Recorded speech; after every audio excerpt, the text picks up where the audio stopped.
Welcome to the Recruitment Rollercoaster podcast. My name is Hisham Azuz, and today I'm joined by Lloyd Stokes, who is the founder of a recruitment business called Talent Digital, and they are a tech and digital sales and marketing agency based in the lovely Ashford, Kent. Welcome to the podcast, Lloyd. Thank you. Thanks for joining me. I think obviously we got introduced by April, who's obviously been on the podcast, didn't we? So looking forward to this one. Obviously, we just had a good chat before we started. But as I was saying, where I always like to start on this podcast is how you got into recruitment. And we'll sort of then, with you being a recruitment business owner, we'll have a real good conversation around your journey so far and running your own recruitment agency. But how did you get into recruitment, Lloyd Stokes? Talk to us. So, as I was saying before we started, left school, went to uni for a year, had about 15 jobs up until I was about 23, including being a postman. Nice. What degree did you do? Business and marketing. Okay. The only reason I asked that, the last couple of episodes, there's they've been property recruiters, and they both did philosophy degrees. Really? And then have ended up in recruitment for like 5-10 years. So I was just interested there. But yeah, I did 1 year of a business and marketing degree, and the only thing that I can remember is that as an added study, we did a study of JFK and the assassination, and that was and that was amazing. And then after a year, I left. All right. And then I worked at Asda. Okay. Yeah. Anyway. So loads of different jobs. Yeah. Checkered past. Anyway. And then I came to London. I got a job in sales working for a company called Video Arts, who were a video training company founded by John Cleese. Okay. Was there for about 18 months and just wasn't quite sure where I was going. So I went to... I had no idea really about recruitment or the job market in London at all. So went to go meet a recruitment agency called Certus Sales at the time. They're now Certus Recruitment. Who were in Covent Garden, got pitched on about 5 different sales roles. And then at the end, like some guy came in and said, have you thought about recruitment? And I was like, nope, not at all. So talked about it for a bit, sounded pretty interesting, good group of guys, went back for a second interview, talked to the sales director about rugby for about an hour. And then for 15 minutes talked about the job and then got offered the job. Wow. So that was back in 2007. 2007. So you've been in recruitment for over a decade now. Not entirely, no. Oh yeah, no, sorry, yeah. So you had like a 2-3 year stint initially at that business, and then you left, and then I saw on your LinkedIn profile, so you left there, and then did you stay in recruitment or not? Yeah, so I did 2 years at Certus. Yeah. First year 2007. Yeah. Smashed it, like absolutely smashed it. Yeah, first year, like loved it. 2008, credit crunch. Wow. Literally just decimated. Well, it didn't decimate the business. The business was still running, but it just went from being, big billing to suddenly no one was hiring. It was incredibly hard. Client that I was recruiting for at the time approached me about a role, and I just completely left recruitment for 18 months. Really? Yep. Got approached after 18 months. Wasn't quite sure whether what I was doing was quite right. Got approached by the founders of Certus again, who were like, look, we've ridden through it. We're doing well. We've hired some good people. We don't really have much experience. Would you be interested in coming back in more of a kind of billing manager's role? Then I went back in 2011. Wow, okay. So, no, 2010. And then how long was you there for that period? 4 years. Yeah, because that's 4 years. So overall, you worked that business for like 6 years. 6 years in total, yeah. And then after that, you went... Did you go internal? No. After that? Because there was another role before you started your own business, right? So 4 years at Certus was just not sure of really career-wise where I wanted to go. Yeah. Was running their London office, was like 22 consultants. We're doing well, but I just didn't know whether I really wanted to be in recruitment long term or what I felt like was good recruitment or what, I wasn't sure about the industry. So I left, and had about 3 months out, and then I joined a software company in a sales management role. And was there for a year. And literally, I think within about a month of joining that business, I just thought, this is just wrong. This is not for you. Yeah, just there's something not right about this. And at the time, like, it took me some time to realise, but what it was really is I'd spent 10 years commuting to London, and I did Ashford. From Ashford, yeah. So I lived in Ashford. I lived in London for a year, and Loved it, but born and bred in Ashford, that's where kind of family, friends, and everything is. So, and still is. And yeah, just was. I don't know. I just couldn't see myself spending the next like 30 years of my life sat in a train. You struggle to sort of visualize yourself there for the next couple of years, so to commit to something. Yeah, I literally get the train to work in the morning and see all of these miserable people on the train who are like in their like 40s and 50s, and I'm thinking to myself, I can't do this for the rest of my life. So then I'm thinking, okay, I need to do something which is nearer to home. I thought about the idea of doing my own business, but not really seriously. Yeah. And I literally just one day was like, I'm doing it. Really? I'm just going to do it and just see what happens. I'm getting out of London. And how old was you at that point? How old was you at that point? So that was 4 years ago. So I was 34. Wow, okay. Yeah. That's interesting then. So you've been on an interesting journey. Yeah, I've done loads of stuff. Up until the point of you deciding to start your own business, I mean, probably be fair to say that you would probably be classed as a job hoppy candidate. Up until that point, close. Maybe. Well, yeah, like 2 years, 18 months, 4 years. Yeah, probably. So I'm not sure if I'd call me. Main driver then, or one of the main drivers, was you want to work from home, and then you wasn't sure. Oh, not work from home, sorry, but work closer to home. Yeah, but no, work from home to begin with. It's just like, I just want to get a bit more balance, like in life. That was it, really. So that was one of the main drivers? Or massively it was. Yeah, my wife and I were trying for a family, and it was like, if we're going to have children, am I going to be like getting on a train at 6 o'clock in the morning and not getting home till 8 o'clock? I'm not going to see them. And then at the weekend, I'm going to be knackered. So was there a particular moment then? It seemed like you sort of built up to the point of like, I've seen these people. I don't want to be that person in 10, 15, 20 years. You'll sort of realise what your priorities are, what's important to you. Yeah. And was there a bit of a moment where you're like, you know what, actually, why not? Let's see if I can do my own thing. Or was it just a build-up of just realising, well, actually... In all honesty, I think at first it was like a build-up of just, I don't want to do this. I'm fed up with this. And then I was like, well, what can I do? And I thought about it loosely before, and I thought, actually, I could do that. And selling a software, which I thought I'd really enjoy, and running like that, I realised that I really loved recruitment. I really, really enjoyed the process. I enjoyed the challenges. I actually enjoyed everything about recruitment. I enjoyed the diversity of it, rather than just selling the same product day in, day out. Yeah, just people, that like huge interaction. And I was good at it. So, yeah. But it was the stuff that came with that when you worked in London that sort of probably encouraged you to try other things and work at other businesses. But it took you a little while to realise, well, actually, it's probably the commute and everything else that comes with it. Yeah, I think so. I think it just, like, I was 25 when I got into recruitment. I'm always astounded by these like 20-year-olds or 21-year-olds who like come in and like spend like 7 or 8 years in one business, because I'm just like, it took me quite a while to really understand what I was good at and what I enjoyed. And I think it takes experimentation and trying different things, right? Yeah, which massively helps that. Okay, interesting. So decided to start your own business. Yeah. So the first year then, was it just you, or just to sort of frame it up? Because obviously I didn't say in the intro, but there's 5 of you now. So where you are currently is there's 5 of you. You've been on a bit of a journey in terms of the market that you serve and focus on. I know, as you said before we started, in the process of going through a bit of a rebrand and change of name, but let's just sort of go to the beginning, like how, so what did the first year look like, and was it just you? Yeah. Was it? Yeah. So I think if you were setting up a recruitment business, I did it in the worst possible way. Why? So I had 18 months, my last 18 months at Certus, I was running an office. I didn't have any clients. I did no billing, nothing at all. Literally managing managers.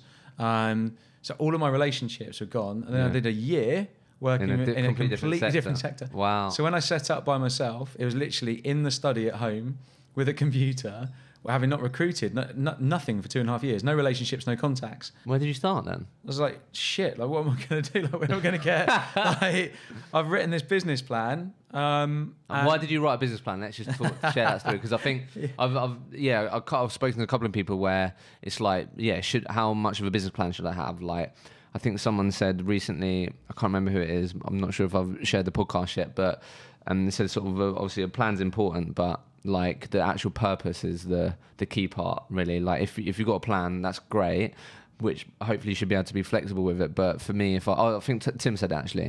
Tim said. So if he was to go back, is like to really nail that down, because obviously he started at home and things like that. It's a similar journey. But where did you, yeah, like what did the business plan, what was involved with that? Because as you just said. So I had no idea how to write a business plan. My wife was a business studies teacher, A-levels business studies teacher, and she was like fully supportive of just the whole idea of getting more balance. But she said to me, if you're going to do it, then you've got to write a business plan, because obviously you're walking away from being an employee, paid job. We've got mortgage and stuff like that to do. So I need to know that you've thought about this long and hard, and there's some framework. It's not just something that you've just exactly that. Yeah, it's not a whim. And I'm 34 years old at that time, so I can't just you've got responsibility. So yeah, I mean, she actually helped me quite a lot, because she knew what a business plan should incorporate. So we did it together. But fundamentally, when it comes down to it on day one, you're back just as a recruiter. You know, you can have a plan and intention, and we mapped out growth and hiring and costs and those kind of things. But that changes dramatically. Stuff that things that you think are going to cost you a lot sometimes don't cost you as much, and vice versa. So it's good to have it, but I think the purpose or the intention of why you're doing it, of why you really want to do it, like a business plan is not going to get you up in the morning and drive you on. That's having a purpose, that's having an intention to want to try and create something. So what was your intention then at that point, and has it evolved? Changed completely. My intention at the time was to get back to doing something that I enjoyed. To get more control and balance in my life, and to test out whether I was any good working for myself and whether I actually enjoyed it. Yeah, because you've never done it before. Yeah. Like outside of anything else, that's fair enough. That's a real honest sort of thing to. Yeah, I think that's fair. That makes sense. Yeah, I mean, I listen to a lot of other people's podcasts, and they'll talk. Other founders who talk about. I had like a massive plan, and I was going to nail this. That wasn't what I was looking to do at first. It was just, can I make this work? Yeah, sure. Can I? Do I want? At the time, I was just working with digital brands and or trying to work with digital brands, and I wanted to work with them because I thought it was cool and interesting, and I met some really interesting people along that journey. But fundamentally, it was, I want to do something work-wise that I enjoy and I have control over and have balance. Yeah. That was it. I really like that. So then the actual practicalities then of like what you did in those first couple of months then, was it as literally as, so how do you decide on the market then? So did you go back to the market that you served in your recruitment days, or? Yeah, so when my whole time at Certus was sales recruitment generically, and then we started to silo that down into certain sectors. Yeah. And then I launched their digital part of their business, which kind of got my interest going around kind of what digital was, and started working with some clients in that space. So when it came to then setting up the business myself, it just made complete sense. Because whilst I didn't necessarily have lots of clients to bring over, I did know a bit about them. Yeah, I did know people. Yeah, and you knew a bit about the sector and had a bit of experience and familiarity. Yeah, makes sense. Yeah, I mean, I literally... Just pick up the phone. Yeah. Just what I did first was I went through my LinkedIn connections. Yeah. I went through every single first connection. Yeah. And I looked at the people and went, who do I actually genuinely have a connection with? Yeah. Who could I pick up the phone to and just see if they can help me? How many people fell into that category, would you say, when you did that? Was it actually not as many? No, not as many as you think. No, not as many as you think. That's interesting. But it did not as many as you thought. No. 20? 25? Yeah. It's mad, right? That sounds terrible, doesn't it? No. It's just like, the only reason I say it's interesting because we all, as recruiters, spend all day on this platform like I do. You connect with fuckloads of people and you just see that number going up and up and you forget. And then it's like, okay, push comes to shove. Who out of this network will actually help me? And I think it's interesting that. But do you know the thing that I really realised, and I realise now more than ever in the last 2 years because I've really focused on it, is up until that point, I hadn't worked in environments or even personally placed massive emphasis on building relationships. Wow, okay. I'd recruited and worked on roles and made placements, but the deep relationships, which are more than just I've got a CV, do you want to see that person? Yeah. There weren't that many. Didn't cultivate and didn't. No, I didn't. I didn't. Why is that? Is that a fact? Yeah. Why didn't you do that? I think that I worked in an environment where we were very fast paced and quite number and metric focused as a business, and maybe didn't have as much time to do that. But I also think I just didn't place enough importance on it. I didn't. It was like, I've got a client, they've got some roles, and I need to fill them. And I think also when I got into recruitment back in 2007, it was a great market. Just before the credit crunch, it was an amazing market. So it's just like client fill. You know, I did almost 200 grand in my first year. Cheers. And I just thought, oh, this is amazing. I'm so good at this. And then completed it. Recruitment. Year 2 credit crunch did like half of that, I think. Fair enough. So it's just more of a few different factors, but that's interesting. So first 6 months then, like when did you do your first deal? Remember? Yeah, I do. Yeah, literally just before Christmas. So how long? 3.5 months. Really? Yeah. Charlotte Price, Climb Online. Yes, there we go. Remember it. There you go. Junior marketing sales role. Really? And do you know what the really interesting thing about that is? I don't mind referencing it on here. Climb Online is a digital marketing agency founded by a guy called Mark Wright. Yeah. Sounds like I'm promoting his business. He won The Apprentice back in 2014. Okay. And I kind of knew. Oh, okay. Is he? It's not South African. It's Australian. It's Australian. That's it. Yeah. So I know who you're on about. Yeah. I met him once because we worked for the same company at different point. I literally messaged him on LinkedIn because I didn't have his number, saying I've just set up. Like, would you help me? And he literally came back to me straight away and was like, yeah, let's have a call. And he was like, I'd love to help you. Screwed me on the fees, but gave you a chance. No, that's all you needed. And he said to me, he said, I can screw you on the fees because I'm going to be your first client. And I was like, yeah, that's fair. Well, what can we do? Yeah. So it was amazing. Digital marketing agency, perfect. Let's just talk about those first couple of months.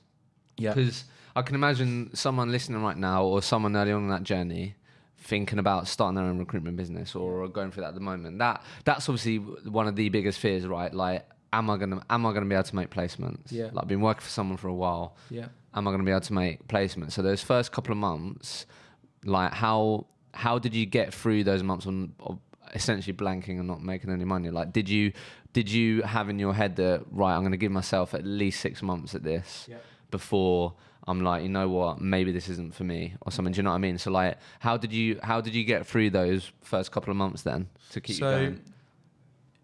So I had 6 months that was the number. So you gave yourself a runway of 6 months. Yeah. I was like, if after 6 months I'm not making money and I'm not enjoying it, then I'll go and find a job elsewhere. Yeah. So 6 months, but then what I did was I made sure that I had enough money saved before I started to know that I wasn't under like extreme pressure from like day one. Good advice. I got given the advice of give yourself at least 3 months personally. That's the advice that I got. So I had like to run the business costs and house mortgage payments and everything, like live the same life pretty much, like 4 months. 4 months, yeah, I had 3 months, yeah. But then the thing is as well that I realised is that for most people, when if you can drive your costs down, you don't actually need that much money to live on a month-to-month basis. So when you actually realise what you need and it's like one fee, it's like one placement. Yeah. So it's different. That's a great thing when you're just working out your study at home. Overheads aren't much. You've barely got any costs at all. So like, what were the first sort of tools that you invested in? Did you invest in like LinkedIn Recruit straight away? Did you get a decent CRM? I invested in a like dirt cheap CRM. Yeah. Because I invested in LinkedIn Recruiter Lite. Yeah. And that was it. Yeah. LinkedIn Recruiter Lite, CRM. That's mad, that, isn't it? That's all you needed for a business. No job boards. Nothing. Yeah. And I hammered referrals. Really? So if I got a role, like every single candidate, I was like, who else do you know? Who else do you know? Who else do you know? I'll pay you. I think it was like 250 quid. Yeah. If I place that person. So those first couple of months then, like, you basically, did you just sort of get momentum through leveraging those 20 people that said, you know what, actually, Lloyd, I'll help you out or whatever, and then it just sort of snowballed and built momentum from that? It took some time. It did take some time because, yes, I had those connections, and people were quite happy to have a conversation and help, but it took some time to identify the right kind of businesses that I wanted to work with, get the right kinds of roles on. I was also, I wasn't so hard on myself, so I wasn't. I gave myself like set work hours, but I also, if I wanted to go and have like a slightly longer lunch, I did. Yeah. Didn't beat yourself up too much. No, like, because I just, again, in my head, I was thinking, because for me, year one was like, am I going to enjoy it? I wasn't trying to like build, make loads of cash. I just wanted to like have enough. Yeah. And see whether, so I was like, I'm going to enjoy it and just see if I, just so I enjoy it. And that's awesome. And I actually met a client who we sat down, I had such a like good like lunch with him. And he said, year one of running your own business is so much fun. And he was Spanish, and he was like, I did mine in Barcelona. And he said, I'd just go out for like Friday afternoon at 2:00. I'd just go, man, I'm just going to the beach. And he had the same attitude, but he said, I'm telling you, by the time you get to year 3 and 4, it will be very different. And he's right. Yeah. Okay. So then, okay. So year one then. Yep. What did you do in year one then? If obviously the focus was, am I enjoying this? Am I enjoying the process, the journey, working out the types of businesses you're going to work with, building a bit of momentum? Revenue-wise? Yeah, what did you do billings-wise? Yeah. Like 60 grand? Yeah. It's not bad that doing that out of your study, is it? It literally paid for like, my lifestyle pretty much stayed exactly the same. Yeah. Because one of the things I worked out was the fact that I was spending 12 grand gross of my salary on travel. Just to get to work and back every day. Away you got that so back. I was like, I just take 12 grand off and then think about what I actually need to have and earn month to month. How did you find working at home out of a study? If I'm thinking right now, should I go straight into getting some sort of co-working membership or whatever? Or should I just smash it out like? How did you find that personally? Because me personally, I couldn't work from home, but I rent a flat in London, so I haven't got the freedom to create some sort of nice working environment at home. Yeah, I just haven't got that capability right now. So yeah, I couldn't. For the thought of me smashing out phone calls and these types of things in my living room, I'd hate it. I'd just need to be around people personally. Yeah. How did you find that? Because I work with quite a lot of one-man bands, smaller businesses, and some of them do work in office, but are sort of toying with the idea of maybe should I get somewhere. Obviously, we spoke today about getting a membership at where we're recording this podcast, but like, how did you find that first year of like just smashing out in your study room? I loved it. Really? Yeah, yeah, no, I loved it because I loved it. Yeah, I was sat in shorts and t-shirt like pretty much every single day. Oh god, you were born for the digital industry, mate. Just check me out. Check me out. But I was just sat there and I worked in, so I was quite methodical about my day. I'd get up, I'd take the dog for a nice walk. So you had a bit of a breakfast. routine. Yeah, I had like a good routine. But then I'd work in like I still do, but I work really well in bursts. So I'd be like literally like an hour and a half of just like intense focus and work, and then just go and like chill out for 15-20 minutes and just do anything else. Like doesn't matter. Like put the washing on or something like that. That's something really mundane. And then back to it again.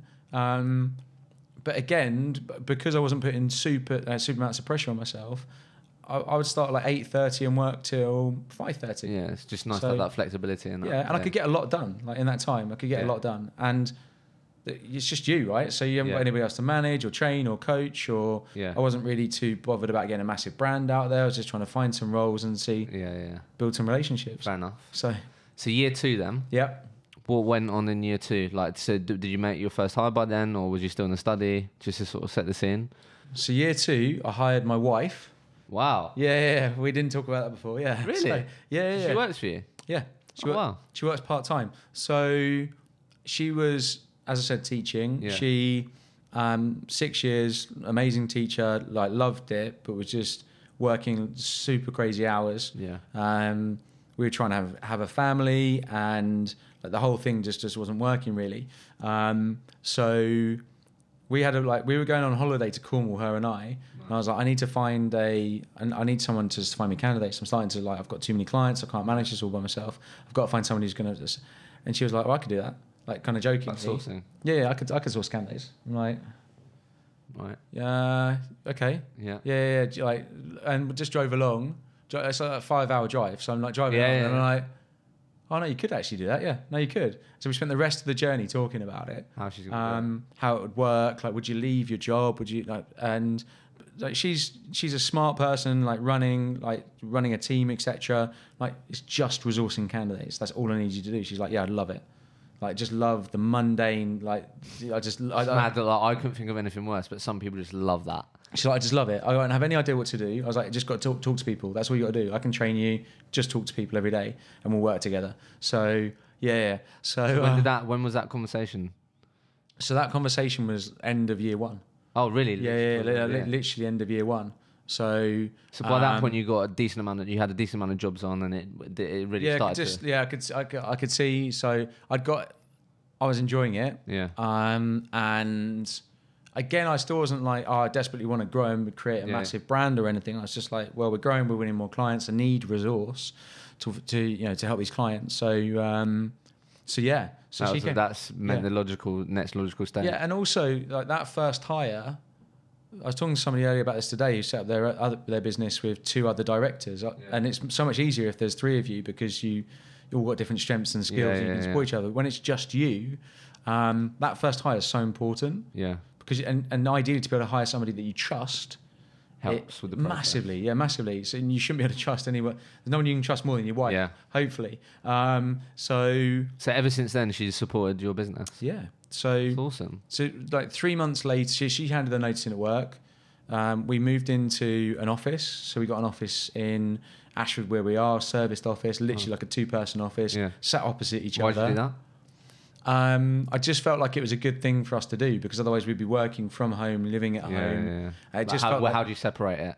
Like the home, like especially when you're working with your wife, right? Yeah. How do you separate? I was just having a comment. Yeah, I would definitely want to do that. Yeah, it felt in the mornings like we were both leaving to go to work, even though we'd get there at the end and we'd still be like, sat opposite each other. Yeah. You've left home to work. Yes, it's a good mindset exactly that. And a good sort of set to have. It's like, right, okay, so this is our intention, this is why we're leaving, and when you get there it's like, right, okay, this is what we need to do, rather than taking a nice little stroll in your shorts to the study and go, right, this is what we need to do. I totally get that. And I felt like I needed that as well by that point because whilst I loved the first year, I was like, I could get too comfortable in that environment, and totally. I needed an office. Okay.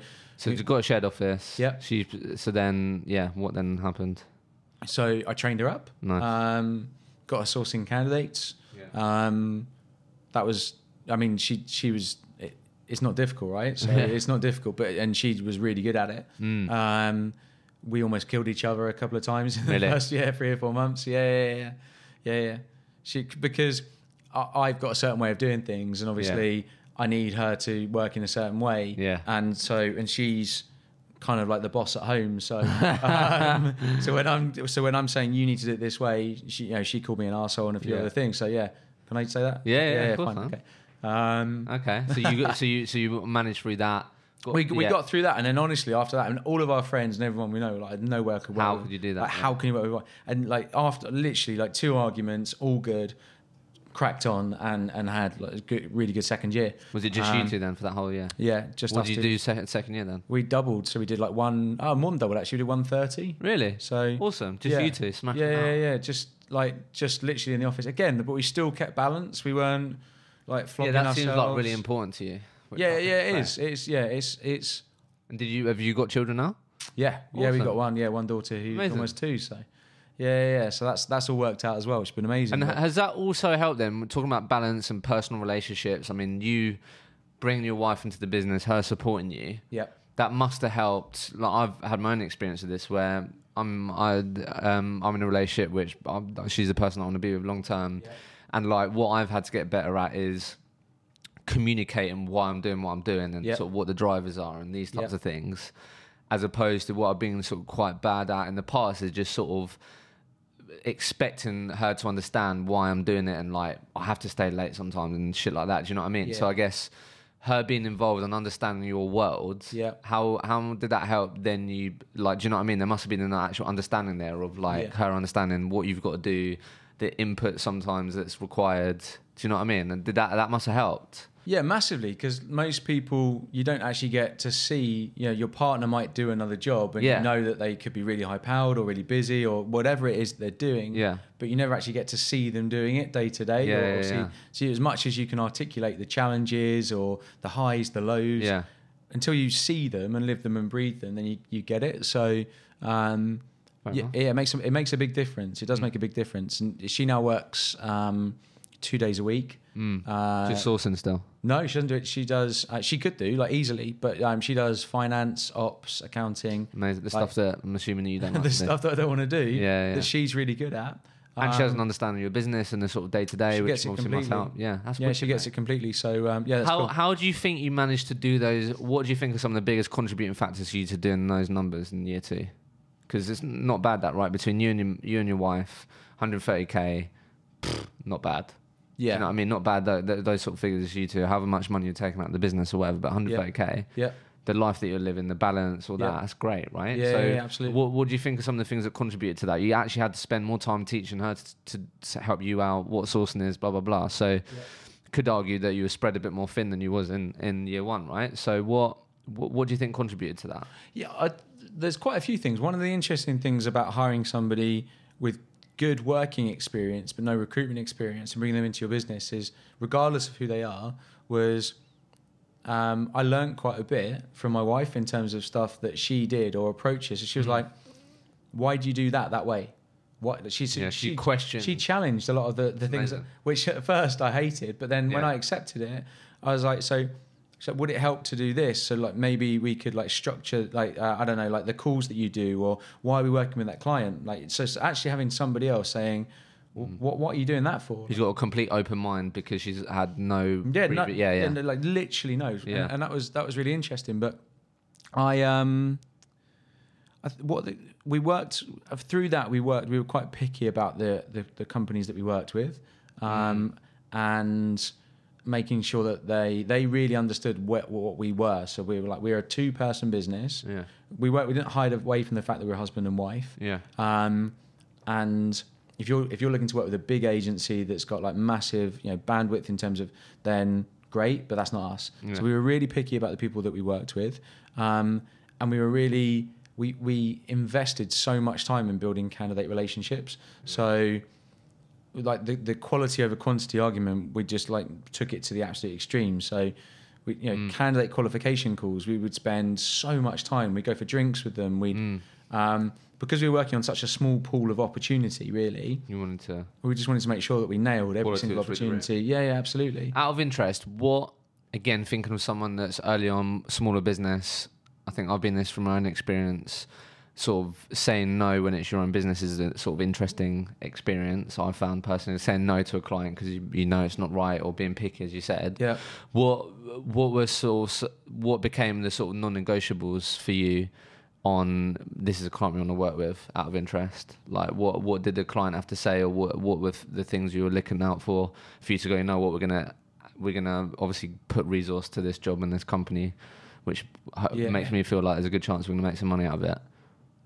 First and foremost, it was about that initial interaction. So at a basic level, did we get on? Yeah. Did I like the person? Were they invested in what we were doing? I mean, from a practical level, how many recruiters are they working with? Yeah. Do I believe I can fill the role? What kind of package are they paying? Is it competitive? What are their expectations in terms of what they can get for that? So that's some of those key criteria that most people will have. But more for me was, does this person want to meet? So I was like, we have to meet. So anybody who's like, oh yeah, I'll just give you the brief over the phone. I was like, no way. Unless you meet with me, I'm not working with you. Yeah. And do we get on? Like, do I walk away from that meeting thinking I can fill that role? And actually, because we worked with smaller businesses, I felt a bit more invested in that company as well. Yeah. So I was like, I want to fill that role as well. Yeah, I like that.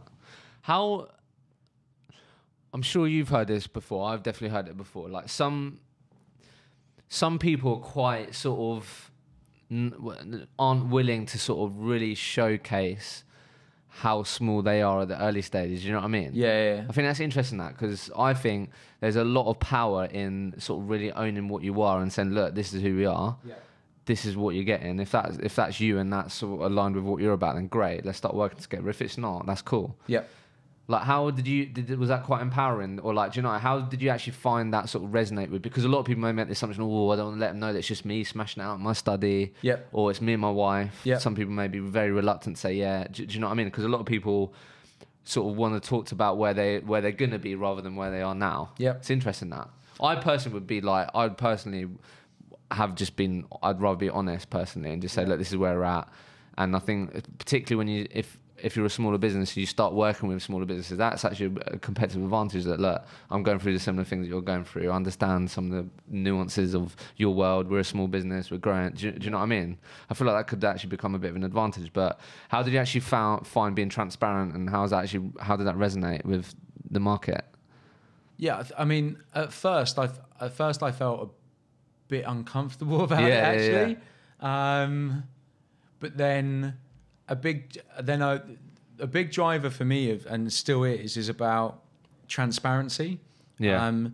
About what we do, how we do it, the way we operate as a business. It's just so important to me.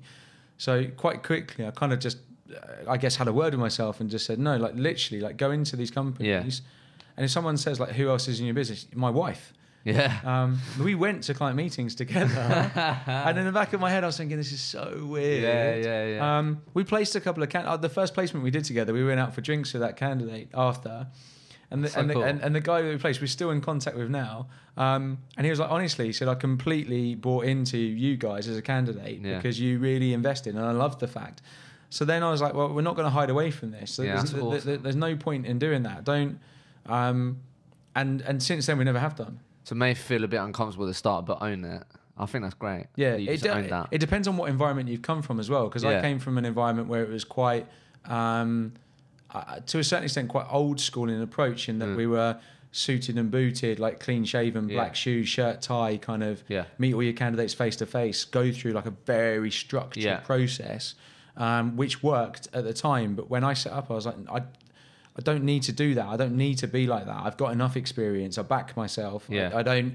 Client says to me, "Do you meet all of your candidates, or do you do?" I'm like, "No, I don't. Like, if you want me to, I can. But I don't need to. And I haven't got a massive resourcing team behind me. I've got me and the missus. Mate, that's wicked. Absolutely love that, mate. So before we go into year 3, year 4, all seems sort of quite positive, but obviously this sort of always honest on this podcast. So I guess were there any sort of, so you'd spoken a bit about your relationship with your wife and how you got better at that and communicated these types of things, but any particular challenges that you had to really push through in those first 2 years, or was it what challenges came up that year 1 not really. Once I got billing and build confidence and momentum, that was fine. Year 2, definitely a little bit more for us. Personal challenges was the fact that we cash flow and just monitoring that cash flow was even with a 2-person business, just making sure we manage that correctly, because we obviously both of our incomes were directly linked to one business. It kind of had to work because there was no other income coming from anywhere else. So and we did have one mega month, and then one where we did one deal. I think we did. We build every month, but just managing cash flow. I also working out, and this is still something I've not got quite right, but working out what to invest in and what not to invest in. That's interesting. From a tech, from a job board perspective. What tools to invest in? Yeah, what tools, and also looking back, massively naive in terms of negotiating with those. So. With the tools that with different providers. So I think that probably the challenge in year 2 is just naivety, really. And also when you're at 2, thinking, okay, now we're at 2. When do we go to how does that work? What does that look like? So final question on that then. I think you sort of start talking about it there. If you were to start the process again, would you do anything differently? No. Really? No, I wouldn't. Nice. No. That's fair. Because everything I set out to get out of that process, I did, and that gave me the grounding to think, right, now we're just going to start to crack on with this and see if we can take this to a little bit of a make this a bit of a bigger entity. No, because everything that happened I learned from, and everything happens for a reason. So I just think that you just live and learn. So year 3 and year 4 then. So you're in end of year 4 now, or going into year 4? We are into year 4. Into year 4. Yeah. So you're well into year 4 now. Yep. So year 3 then. Yep. That's interesting then. So is that when you obviously, so did you and your wife look at each other and be like, right, okay, happy with what we did this year? Yeah. Learnings, Yeah. experiences, blah, blah, blah. What, like, where should we take this? Was there a bit of a decision to be made of like, right, should we just keep it us two? Or, yeah, like how did you get to the point of deciding to hire more people or make it a larger entity, as you were just saying? Well, so my wife fell pregnant. Okay. So hang on, I'm just going to lose my resource here. Yeah. So, that was a driver then? yeah, that was a driver. We got approached by a guy who we knew from from where we live, who was in recruitment, working in legal recruitment in London, who just wanted a bit of advice around maybe not working in London anymore. Yeah. We met with him. We were like, actually, you've got some good experience, and maybe there could be an opportunity here. Yeah. And he was like, well, yeah, actually, that sounds really cool. Yeah. So we literally progressed and then hired him. Wow. So that happened quite naturally. Yeah. So that was like 2 years ago. How did you sell him that role out of interest? Because like me personally, do you know what I mean? Like, how do you sell that? Because that is, again, thinking of questions that I get. Yeah. A lot of people are like, particularly, I know you're around the 5 mark now, but a lot of questions I get is around sort of, I'm at the 5 mark, want to get to 10, 15, that's really difficult. 15 to 20, 30, that's really difficult. Yeah. But the common challenge around that is, constantly having people that you can hire for your business, right? Yeah. Just out of complete curiosity, like, how do you sell that opportunity? His drivers were, I don't want to spend, so interestingly enough, his drivers were very similar to my drivers when I set up. I don't want to spend the rest of my life commuting to London. Yeah. I like recruitment. I think I'm good at it. I'd love to be based nearer to home. Yeah. And where we live, there aren't many good recruitment businesses. There's a lot of high street recruitment agencies. There's a couple of construction recruitment agencies, but there's nothing which has the, I say the quality and the focus of maybe a London agency, but based locally. Sure. Which was always a big intention for me. I was like, I want to make sure that our standards are so high, they're much higher than anybody else locally. So if we do employ people, they can feel like they're coming into a business that is like going to really look after people and genuinely help them build a career. So he knew both of us anyway. So that kind of helped. And again, we were just really open and honest and said, look, this is like Ginny, my wife, she's going to be going like on maternity leave, and we don't really know what that's going to look like yet. But I've got clients, you've got some experience, like we could definitely make this work. At that point, we were like, we want to start growing and hiring a few more people. Again, still wasn't like a rock solid plan of we want to scale. You just this knew business. that intuitively. I just knew that I wouldn't be happy just working as like one or two of us. Yeah. I was like, I've got more drive. There's more. By that point, I'd kind of got through that whole like post London slump, if you like, trying to like. And I was like, actually, no, there's a bit more fire here. Like I want to do something and create something. And I think, so yeah, it wasn't. I don't think it was a difficult sell. Fair enough. Yeah, you knew what his motivations were. They were actually very similar to you. Yeah. It's like, look, we may not be able to offer you everything like right now in terms of what you've been used to, but this is what we definitely can offer you, and that obviously resonated. Yeah. Okay, that's interesting. So, and then year 3 then, did you then get a couple of other people involved then, or was it the sort of going into this year now where you hired more people? So we hired Callum. I just realised it was year 4. We've come to the end of our year 4. Oh yeah. So you're ended year 4. Okay, cool. We're into year 5. Yeah. So yeah, Callum joined. Then Ginny went on maternity leave. There was just Callum and I. Yeah. Literally both just doing 360 roles. Yeah. Which was working pretty fine. Yeah. We then hired a junior consultant. The model for us is when you hire somebody, if they're inexperienced or have no experience, they come in as just a kind of resourcer, like a 180. That's what I did, yeah. And so we hired somebody in the end of 2018. Yeah. Who had some recruitment experience. She unfortunately she didn't work out. Had some kind of some health issues and stuff that just didn't work. And then we were kind of back to 2. Yeah. And then Ginny came back and working 2 days a week, but in a non-resourcing role.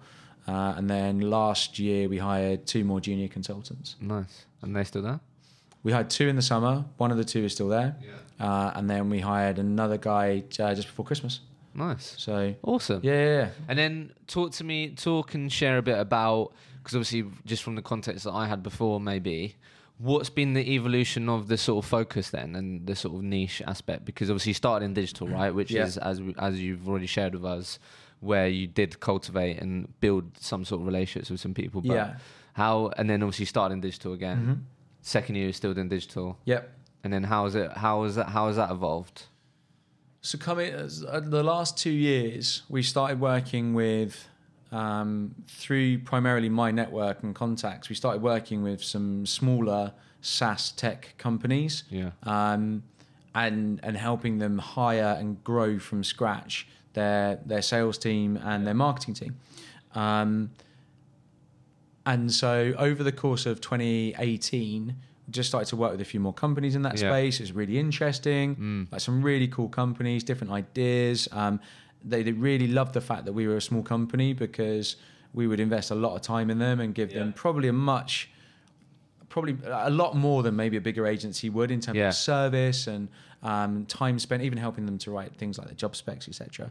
And then coming into last year, 2019, we just kind of pivoted the business really and just were like, look, digital is very, very, there's a lot of big players in the digital recruitment space. Saturated. Yeah, it is saturated. Yeah. And we looked at our network and actually realized that we didn't have a strong network. I didn't have a strong network necessarily in digital, but I did have a strong network in SaaS and tech, which I just built through relationships and contacts and getting and placing real emphasis on building that network. So yeah, we started last year. We came into last year and just said, look, everything we do from now on is just going to be more and more focused towards this. Let's go for it in 2019 and start to. Yeah. How's that had an impact? It's been great because it gives very clear focus internally around the kind of profiles of companies that we're going after. And how helpful is that? Like, why is that helpful to have focus? I think it's personally really helpful because now I feel that as we grow the business, it's very clear from the top down what our marketplace is and who we work with and why we work with them and why we add value to them. And so because I'm so clear on that, people who come into the business immediately are aligned with that and they believe in it and they enjoy it. Like it's a really enjoyable space to work in. We come across lots of really interesting businesses, and it's just evolved from that. Did part of you think, I'm sort of turning my back on quite a bit of business here potentially, or? Yeah, but we looked at clients that we worked with who didn't fall into that category and realised that some of those bigger brands that we were recruiting for, we didn't have the best terms of business. Yeah. Our conversion rate wasn't as good because their process wasn't as good. Loads of factors, and actually just moving away from those and going into organisations where they didn't have any recruitment partners, and you could create that partnership, that environment yourself from scratch, was really liberating because there wasn't any of the hang-ups of like working on a PSL or not being able to speak to the decision maker. We were speaking directly to the founders of businesses. Yeah, that's awesome. Because I think the reason I was asking that, I think a lot of people can be a bit worried about, I might be missing out on a lot of stuff here and all these types of things. But I think that's a great exercise to actually do, because you can very easily fall into the trap of just doing what you've always done. Do you know what I mean? So whenever you do it, your end of year or whatever, I think that sounds like a really practical. It sounds simple, but if you haven't looked at the last year, how many businesses are you placed with? Yeah. What actually try and think about measuring the relationships with those businesses. Yeah. What are the terms? What are those things? And then actually, these businesses over here, when we work with them, we actually have a better relationship. These types of things, which then gives you, there's more data to back up why you should put all your eggs in that basket. Yeah. And I just think that's such a valuable and practical exercise. But at the same time, I think the people that I speak to, like, just actually having a real niche and focus is so powerful. Yeah. Because like on the sort of face of it, you might think, I'm not sure there's enough here. But really, in reality, when you really know, it's the whole sort of inch wide, mile deep thing, isn't it? And I think I'd say it's well overused and cliche, but James Osborne told me about that. Yeah, I think it's obviously it sounds really. It's just I just think that there's so much power in that. So if you're thinking of what you should be focusing on, even as just working as a recruiter, like, do you need to be working on all those roles right now? Yeah. Don't know. Yeah. Could you just be working on 5 particular job titles or these types of things where you could become like the absolute expert and go-to person for those? Yeah, 100%. And absolutely own it. I think it's really powerful, and I've had quite a few recent conversations with people that start their own recruitment business, and typically when they've been employed, they've done quite a variety, and then they've actually really focused on like 2 or 3 particular specific skill sets, double down on that, and that's actually enabled them to focus when at the beginning can be like, fuck, what the hell do you know what I mean? So that's really interesting that you've gone through that. Yeah, I think that so many people in all industries, but in recruitment, everyone's always looking forward. What we're doing next month, next quarter, next year. Being more reflective over what you've done previously and being brutally honest about, first of all, like, have I enjoyed working with those companies? Like, you got to enjoy it. Like, you got to be passionate about. You have to look and just being able to, and also not being afraid to pivot a business and change it. No matter what the company name is or what your marketing does, or it doesn't matter. Like, work on stuff and work with brands and work in a sector that you enjoy and that you believe there's great opportunity in and that you can add value in. And if that's different to what it was 2 years ago, then so be it. Yeah. So how did this impact revenue wise, mate? Hiring, because there can be some challenges there, right? You're talking about cash flow earlier, just you two managing that. Yeah. How did that? So obviously you hired one person, hired another person, didn't quite work out. Then obviously hired 2 people, one person stayed. Like how was that sort of experience impacted revenue? Yeah, it definitely, I think, hiring somebody and retaining that person. So Callum, our first hire, he's still with the business. Yeah. Investing in him and being, I don't think personally that unless someone's got a lot of experience, if they've got a little bit of recruitment experience or sales experience, in order for them to start billing numbers that really change your business, is probably 2 years. There are exceptions to that rule, but so. But do you typically give them that sort of runway? Is that typically your mindset when you're making a hire? Yeah, it is. Yeah. Really? Yeah, which is a risky move, but I think that when you're hiring, if you hire on values as much as you do anything else, and people who have the right intentions and work ethic, can't speak, and energy, and they want to learn, and for me, I want somebody who comes in the morning and just brings great energy day in, day out. Especially at that sort of stage of your business. Yeah, because it massively impacts on your environment. If it's one person who's just not bringing it, mate, I couldn't agree then with that. You've got to have that. And so if they're doing that, then of course I care if they bill, but as long as they're developing and learning, then year one is, I'm not expecting to see a dramatic uplift in revenue. Yeah. Of course, if we do, it'd be great. But I guess in answer to your question, what are we seeing? We're starting to see a positive impact in terms of revenue. Amazing. But I still think we're probably 6 months away from seeing like the real sort of fruits. Yeah. So, but that's been your mindset, though. That's interesting. Yeah. And then and a big contributing factor for you, sort of deciding, not sure actually. Obviously, I've got the mentality of hiring this person, definitely going to be a year plus in terms of the actual return, business-wise, whatever. But you're looking for energy, work ethic, volume, learning, asking the right questions. Yeah. And then if you're not getting some of those things, you've got to sort of rely on your sort of gut instincts and stuff to be like, not sure if this is the right hire. Yeah, 100%. I as long as someone's demonstrating the right attributes and the right habits, and they're present, and when they're there, they're working and they're engaged and they're learning and they're curious and they're investing their own energy, and then that to me is, I think you can teach anyone how to do this job, as long as they've got that desire to want to learn and do it. You don't have to be. I used to hire a lot on intellect. Okay. What in terms of what they did at uni and that? Yeah. Really? Yeah. Why? I don't know. I'm a 1 year dropout.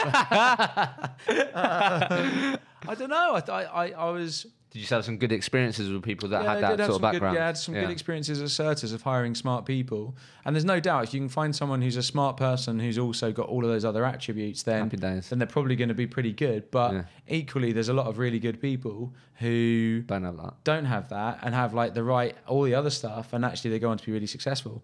April Turner's one. Hey. So there we go. That's fair enough, mate. So biggest. Well, so what? Obviously, going into year five now. Where are you revenue wise? Year 4 into year 4. How did you do? So we did just short of 300. Nice. And that's between. That was pretty much between like 3-4 of you. Yeah, like three people really. Yeah. Not bad, is it? No, it's good. It needs it's good for where we're at. Last year was a big year for us in terms of direction and. So I feel do you probably feel like you've really got this sort of foundation, the nucleus now to be like, right, let's go, let's have a big year. So our goals this year are a lot bigger. Yeah, awesome.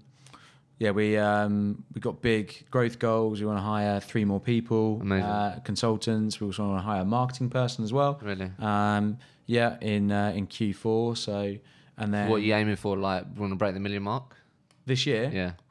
From 300? Don't know. No. Why not? 500? Yeah. Okay. So I think we did another 200,000 this year with a team of, by the end of the year, be a team of 8. Yeah. Then next year we'll be set up to get towards those kind of numbers. Why? I mean, that typically a recruitment business owner investing in a permanent marketing employee. Where's that motivation coming from? Advice. Okay. Yeah, advice. Okay. So. Yeah, we last year we became part of the recruitment network, CRN, and have really utilised that network a lot. Like that's helped us a lot in terms of formulating our strategy and our plan. It's also given me a renewed focus and a real clear direction of where I want to go and take the business. Okay. And also understanding what are those key and critical hires that are going to help us get there. Yeah. And yeah, hiring a marketing person. I think there's only so many things that I can do in a day or a week. Yeah. And you can try and get somebody else in your business to do those things. So my wife did some marketing stuff for us for a bit, but she doesn't really enjoy it, and it's not something that she's amazing at. So, and you can try and get your consultants to do their bits and pieces, which definitely helps. But I think that in this day and age in recruitment, you have to be producing lots and lots of really interesting, relevant content that is engaging and drives interaction with your business. And actually, even at what will be an 8-person business, hiring somebody who might not be full-time, might be part-time, but hiring somebody who's going to be... But you want someone that's got a dedicated focus, resource on that, experience, and actually enjoys it. Yeah, and has like a really interesting tone of voice. I don't want somebody I don't necessarily want somebody who's coming from recruitment. I want somebody who's come from something completely different, really creative, and just can come to our business and create stuff that is different and unique. Yeah. So yeah. Hear a lot of recruitment business owners say that, but then when push comes to shoves, they shit their pants when they come up with all different ideas. Yeah, but have you seen my LinkedIn videos? Yeah. Yeah, definitely. That was sort of part of obviously why I was interested to get your thoughts, because you're clearly someone that is willing to be vulnerable and may do things that people may go, oh my god, what is he up to? Like, that's it. Yeah, that's cool. Quite a few people have said like, what are you doing dancing? Like, you're a 38-year-old man, like dad dancing on a thing, and I'm like, but I genuinely find it's just fun. Yeah. 2, we get amazing response from it. We just get like really cool levels of engagement. And candidates and clients, and people talk about it. So again, like going down that theory of not wanting to be not trying to be something that you're not. Yeah, exactly. That's what you're about. That's kind of what we're about. And why not do stuff that is really, really different? I like that. Biggest challenges over the last 2 years, would you say? Spoken about a lot of good things, learnings, focusing your business. Yeah. Any key things that come to mind when I say year 4, year 3 challenges? Consistency of billing. For you personally, or just throughout? Throughout, actually. Yeah. Personally and throughout. For me personally, managing the various...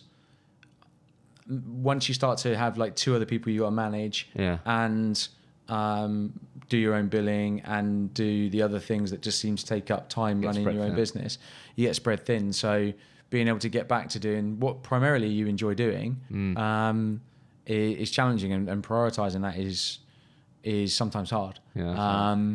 So what does a typical day look like for you? Are you quite rigid? Yeah, I am. Yeah. What does a typical day plan look like for you? So I get in at 7:30, 7:45 most days. The first thing I do typically is just look at my diary, make sure that I'm planned, make sure I've got like space in my diary for various tasks. Yeah. So I'm quite week to week. I have certain things that I do the same time every single week. So it might be I have like a sticky list of things that are just like longer term objectives, and every week I'll do one thing on that list, and I do it. So you break it down. I break it down pretty specifically. So I like to get in before everyone, just so I've got a bit of time to do that first 45 minutes before anyone gets in. I try and do as much client stuff as I can, especially at the moment because we just hired somebody who's just started, and like he needs a lot of training and support. So it's doing that, then come in, then I'll work with one of the people in the team. So at the moment, junior person doing just resourcing, training, etc. But I'm quite methodical about. I get really like annoyed if I don't stick to a diary. I'll just do. Oh yeah, I'm the same. I'm bad for that. I need to. I always, the most productive days I have is like hour slots. Like focus on that, and then I totally get that. I have to be organized. I get like I know that if I'm disorganized, I just don't end. And in a smaller business now, I'm thinking of the business that I was in, 12-person business, sat directly next to the owner of the business. Still speak to them now a lot, and I think obviously when you're that sort of size, it is hard to like. You will get pulled pillar to post. Like Lloyd just had this chat. What do you think? What should I do? Like you're the person, obviously, that all the time. Yeah, do you know what I mean? So it's like when you need to be methodical, just because it's like right, if I'm doing this because it's going to enable me to have the best possible output of this day. How can you manage that when like, do you know what I mean? It's like just me, you, 3 other people sitting in an office. It's quite hard to be like, look, I will help, but I need to just crack on with this. Like, do you know what I mean? That's quite hard, right? Yeah, so I'm still learning that. I definitely am. What I started doing at the end of last year, and I've started doing into this year, is that I'll take myself out the office. Because we're in a serviced office, there's always spare office rooms. So I'll give myself like an hour, try to do an hour a day out the office just by myself. And I get so much done then that then when I come back into the office, if there's a load of questions, I can be like, let me answer all those questions now. I like that. There's also the danger, I think, that you have, if you're always there, people will always ask you the question, right? Rely on you, yeah, definitely. So just taking yourself out of the situation means and that saying, they might find out themselves. Or discuss it. Like I'm massive on the guy that we hired just before Christmas. I'm not the only one doing his training. We've got Lucy in our team who's only been with us for 6 months. She's doing some of his training. Awesome. I've got Callum doing some of his training just so that he gets a rounded kind of and perspective. And it doesn't all just come from me as well. It's like the same voice talking all the time at you. No one wants that.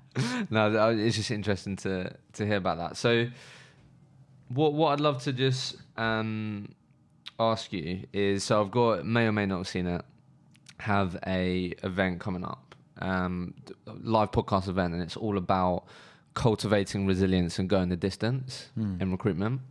So I've got a couple of questions just focused on resilience I'd love to just get your thoughts on. Okay. And then I can ask you what you're excited about and finish this episode. So first question, what does resilience in recruitment mean to you? What does it mean to me? I think resilience in recruitment is, as a quality, is everything, actually. I think it is absolutely everything. We're talking about like attributes earlier. And what do I look for in those people that we hire? And if you're not a resilient character in recruitment, you just won't make it. It's as simple as that. How do you look out for that in people, typically?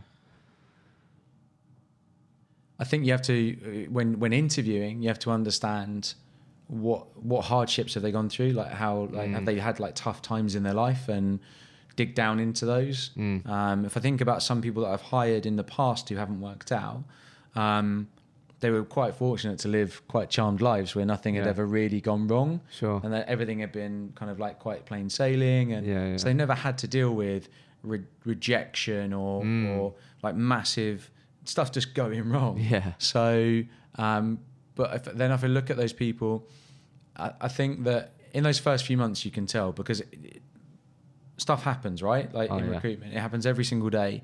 And most people, the first time like a candidate doesn't show up for their final interview, or you have a blowout or something happens, the first time that happens is shit for everyone. Yeah, it's horrible. Yeah, it is. Yeah. It is. But I think, and you accept that, and you just, my advice always is when it happens is just,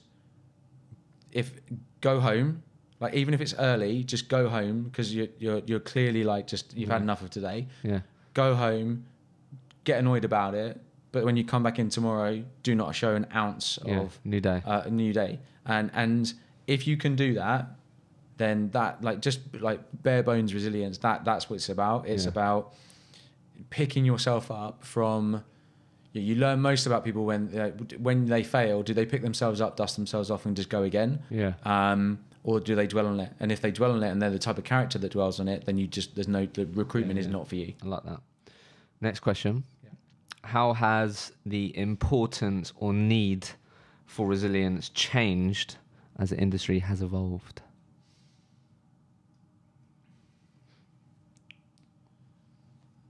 That's a good question. What comes to mind? Well, it's interesting because I think that recruitment is an industry, in my opinion and my perspective, that recruitment is an industry in terms of quality now compared to when I started.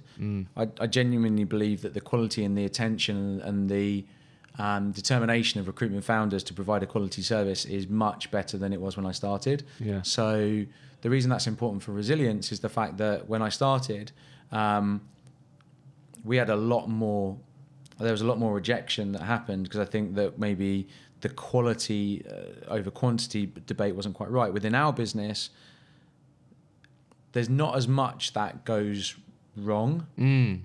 So we put a lot of processes in place to ensure that we don't have to be as resilient or deal with failure as much as maybe we would have done in the past. That's interesting. So I think, how has it changed? I think that I do think generally the younger generation maybe, and this is a very blanket statement, I know. Sure. But being resilient is not something that's necessarily taught as a quality. Like it's not something that they think about or have to consider. And certainly, if you ask people who are much older than me, who've been through much tougher times, wars or whatever. Like the needs to go through hardship and going through hard times builds a resilience. But if you've always lived in an environment and a world which is really cozy, then if you've not had to be exposed to much that's led you to be resilient, then how can you really know what it means? Or totally. Does that make sense? Yeah, totally get that. That's really interesting.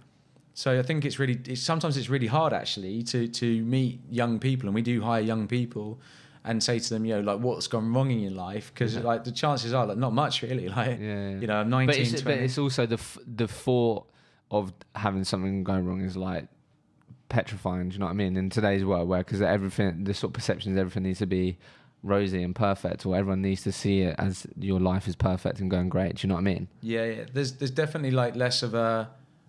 Yeah, like that feeling of like taking yourself out of your comfort zone and doing something that makes you feel vulnerable is something that people more than ever hate. Yeah, exactly. And actually, if you're building a career in recruitment, then there's a lot of times where you'll be vulnerable. A lot, from the start. Especially at the beginning.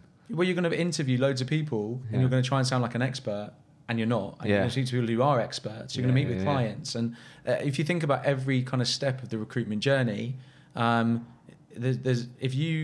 going to feel vulnerable at every single point. Yeah, you do, and everyone feels it. Yeah. But you have to find the inner determination to do it. Yeah, totally. And it's difficult if you haven't had to. Yeah, definitely. yeah, I've never really thought about it that way, but it is challenging. So what can people do themselves to either, obviously maybe your more experiences in others, but what are your thoughts on what can people do themselves to instill resilience in them or their teams?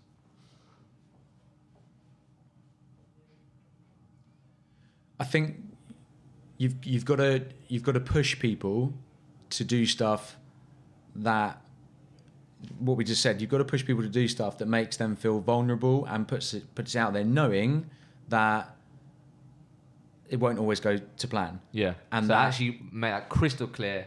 Lloyd, you might have a shit day today. Yeah. Or like this made 100% go wrong. Yeah. I want you to do this, and there's no guarantee that it's going to be successful. Yeah. It's going to make you feel really, really weird. Yeah. And you're probably thinking, I shouldn't do this. And if it doesn't go to plan, like, you're going to have to be able to just go, that's cool. Yeah. It's an experience. I've learned from it. I'm moving on from it. Yeah. I think you've got to push people to do it, because otherwise you won't realise the potential. I think especially in the recruitment world now that we live in, networking, building relationships, putting yourself out there is more important than it has ever been, I believe. Yeah. And you've got to be a resilient character to get through that. And so just really sort of communicate that things can go wrong and you're going to experience setbacks, and just make sure that's clear from early on. Yeah, but also help and coach people through that. Yeah. So understand, like, I'm massive. Like, I ask in my team, how are you feeling? Yeah. Good question, isn't it? How are you feeling? You feeling okay? Like, you feeling good today? You sure? Are you okay? Yeah. I think they get really annoyed with me asking it, but I think it's so important to understand how people's feeling. How does that make such a great question? How does that make you feel? I think that maybe, like, a lot, I don't know, like, for me it's really important, because I want someone to feel good and enjoy what they're doing. If you just focus on the numbers all the time, and people are doing a load of stuff that they don't enjoy doing, it makes them feel crap. And they're trying to be resilient, but they don't sometimes don't even understand why they're feeling that way. Yeah. No, I absolutely love that, mate. I think in today's day and world as well, my personal thing on that, all I'd add is like, and you can't answer with busy. It's like, if I ask you, how are you feeling or how are you doing? You go, yeah, busy. It's like, okay, what the fuck do you mean? Like, that isn't a valid answer. That's like, not how a you feeling. Yeah. No, I think that's the change, because typically it's like, yeah, how are things going? How are you doing? Yeah. But how are you feeling is just it's a slight change. It's a way more powerful question, because it's like, no, like, how are you actually feeling? Like, are you feeling good? Are you feeling positive? Or rather than the typical, like, yeah, how are you doing, Lloyd? How are you getting on today, or whatever? Yeah, I'm still not happy about what happened yesterday. Oh, okay. Yeah, well, do you know what I mean? I think that's such like, a great question. I just hate it's just such just an easy to use word, busy. I just really don't like it. It's just so overused. I hate it. Just like, what do you mean? Yeah. Okay, Lord, you're busy. Yeah, what do you mean? Like, give me some more context. I'm asking you a question here. Do you know what I mean? Yeah, I do. It's very easily used. But I think the danger of that also is, like, it's very easy if you, like, if something isn't right. Yeah. Busy. I'm busy. Yeah. Like, do you know what I mean? It's quite easy comfort blanket. Just be like, yeah, I'm busy. Do you know what I mean? Yeah. Because also people don't not everyone likes answering that question. Yeah, definitely not. How often do you get asked that? Yeah. You feeling okay? Yeah. So before I ask you the final question, what are you excited about, Lloyd? What's going on in your world? So obviously I know I sort of mentioned it loosely earlier, but decided you're going to have a real focus on the sort of people that you've been serving and helping. But what are you excited about in 2020 and beyond for your recruitment business? Immediately, what are we excited about? So excited about renaming and rebranding the business. Amazing. So always exciting stuff like that. Yeah, Talent Digital doesn't truly reflect the nature of what we do now. The nature of what we do now is tech and SaaS, and it's sales and marketing. So we're doing some work at the moment to try and come up with a name that really reflects what we do and what we're about. And then do some branding around that. We're going to do an event at the end of Q2, hopefully, which is in line with that, which will be a kind of like launch of our new brand. But also we're going to get a load of our clients and just people who want to come, who want to understand more about the startup, scale-up community and the challenges and things that happen in that. So that's a big focus for us. Hire more people. I just think get probably, not that we haven't been serious, but get really serious about our growth plans just hopefully hire some amazing people. Yeah, it's amazing. I think I've been meaning to I think that's amazing, man. I think what I love about your story, and I can't remember sort of where I read this or listened to it, but it just really resonated with me and sort of where I'm at in my journey. I think it's evident with sort of yours is like where you start isn't where you finish. Yeah. I think that's so it's just so important to remember that. Yeah. Like wherever you are, like right now in your career, in your business journey or whatever, like where you start is not where you necessarily end up. Yeah. Like thing again, to round that off, you started at home. Yeah. I want to work closer to family. Yeah. Ashford, I'm in at home in my shorts, and like now it's like Yeah. Q2 we're gonna have an event. We're going to grow a business. Do you know what I mean? Yeah, it's yeah. like where you start, wherever you start doesn't mean where you're going to end up. And I just absolutely love that because there's just so much, do you know what I mean? I just think that's such a great thing to remember. Yeah, like a massive buzz for me now is where we live in Ashford. There's a huge amount of development going on down there. We're really near to London. It's well connected, etc., etc. Like big thing for me now is I want people to talk about us as an employer of choice, as in like, Yeah, you should go and work in that business because it's really cool. Yeah. So Okay. yeah. Love that. Last question. Yeah. So you can answer this with a phrase, sentence, or word, whatever comes to mind. Yeah. The question is, if Lloyd could communicate to every single recruiter out there, business owner, they'd listen to your advice, they'd take on your advice, they'd implement it tomorrow. Yeah. What would you say to the people? Oh, that's a good question. I would say, what would I say? I would say, have a plan. Don't be scared to completely rip up that plan. Don't be too hard on yourself. Be realistic about what you actually can achieve, and what you want to get out of what you're doing. And yeah, just I think. Intentions, like just be clear on what your intention is, and your intention doesn't have to be that you're going to grow $1 billion business. Your intention can be to just have a wonderful life, and that's cool. Amazing. Lloyd, it's been a pleasure. Thank you very much.